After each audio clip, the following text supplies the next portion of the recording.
ঠাম্মা বলেছে যে যেখানেই যা রাত্রির মধ্যে ফিরে আসবি, সে যত রাত্রিরই হোক। তো সেই ভেবে বাবা বলল। তো তখন গরুর গাড়ির লোকটাও বলল যে ঠিক আছে, অসুবিধা নেই, আমি পৌঁছে দেবো আপনাদেরকে।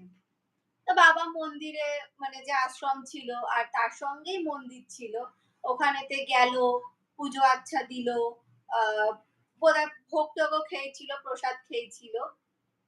তো ওখানেতে সারদা মাকে জানালো যে বাবা বা চন্দন কাকু দুজনেই বুঝতে পেরেছে যে মানে আমাদের সাথে যে বাচ্চা মেয়েটা এসেছিল ওটা আর কেউ নয়, সারদা মাই ছিল, ওদেরকে বাঁচিয়ে নিয়ে এসছে। তো ওখানে আরো কিছু লোকজনও এসছিল বেশ দূর দূর থেকে। তো তাদের মুখেও এরকম কিছু ঘটনা মানে ইনস্ট্যান্ট আর কি শুনলো যে হ্যাঁ, এরকম যাদেরই আসতে দেরি হয় বা আস্তে আস্তে রাত্রির হয়ে যায়, তখন এরকম একটা বাচ্চা মেয়ে ওই ডাকাতদের হাত থেকে বাঁচায় আর বাঁচিয়ে সঠিকভাবে তাদেরকে ওই আশ্রমেতে পৌঁছে দেয়। তো যাই হোক, ওখানে মায়ের আশ্রমে আসার সময় যারাই আসে তাদেরকেই মা ঠিক রক্ষা করে বাঁচিয়ে দেয়। দেয়। হ্যাঁ। তো যাই হোক, মানে ওখানে সব পুজো আচ্ছা সব দিল, দিয়ে এবার হচ্ছে ফেরার পালা। এবার যখন ফিরবে তখন দেখে প্রায় 8:30 পৌনে 9টার মতো বাজে। এবার তখন তো আবার ভাবছে যে কি হলো, এবার কিভাবে যাব, এখন তো আরো রাত্রির হয়ে গেছে, যদি আবার ধরে। তো যাই হোক, তো যখন মাঠের মানে মাঠ যখন শেষ করল, মানে এটা ভাবতে ভাবতে গরুর গাড়িতে তো চড়ে তো উঠে পড়লো আর সারদা মায়ের নাম করতে করতে বেরিয়ে পড়লো।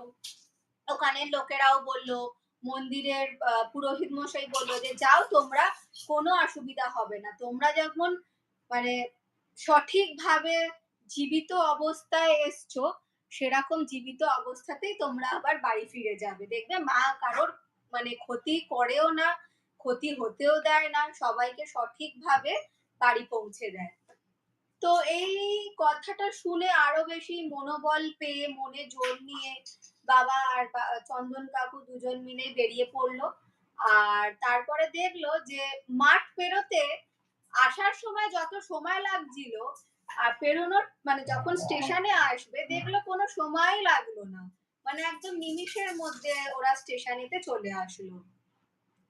তো যাই হোক, আসার পরেতে তো বাবারা তো গরুর গাড়িতে চালক ছিল, চালককে সব ভাড়া টাড়া মিটিয়ে যখন ট্রেনেতে উঠে পড়লো এবং ট্রেন যখন ছেড়ে দিল, তখন চন্দন কাকু বলল যে দেখ, আমি তো এরকম ঠাকুর বা আধ্যাত্মিক জিনিস কোনোদিনই সেরকম ভাবে মানিনি, কিন্তু আজকের জিনিসটা দেখে মনে হলো যে আমরা মানে একটা মানে ঘোরের মধ্যে ছিলাম, বা আমাদেরকে মা স্বয়ং নিজে বাঁচিয়েছে, বাঁচিয়ে আমাদেরকে নিয়ে গেছে এবং সঠিকভাবে আমাদেরকে আবার পৌঁছে দিল। তো তোমাদের সঙ্গে এরকম যে গল্পটা শেয়ার করলাম, জানিও যে কিরকম লাগলো। আজকে তোমরা এরকম দুটো গল্প শুনলে, ভৌতিক এবং আধ্যাত্মিক দুটোই শুনলে। কমেন্টে জানিও তোমাদের কাছে যদি এরকম ঘটনা থাকে, ভৌতিক, দৈবিক, আধ্যাত্মিক, যে কোনো রকমের অলৌকিক কিছু থাকে, তোমরা আমাদেরকে ফোন নাম্বারে পাঠিয়ে দিও।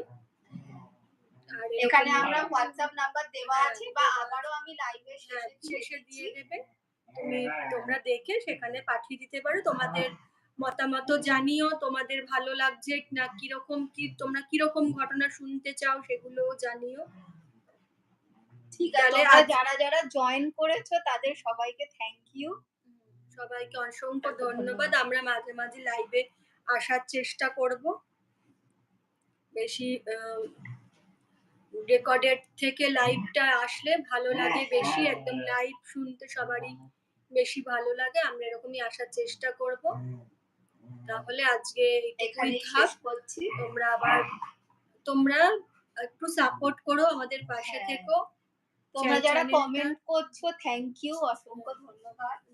চ্যানেলটার একটু পাশে থেকো তোমরা। আমরা চেষ্টা করছি তোমাদেরকে যাতে এন্টারটেইন করতে পারি আরো ভালোভাবে। তাহলে আজকে এইটুকু, চলো টাটা, গুড নাইট।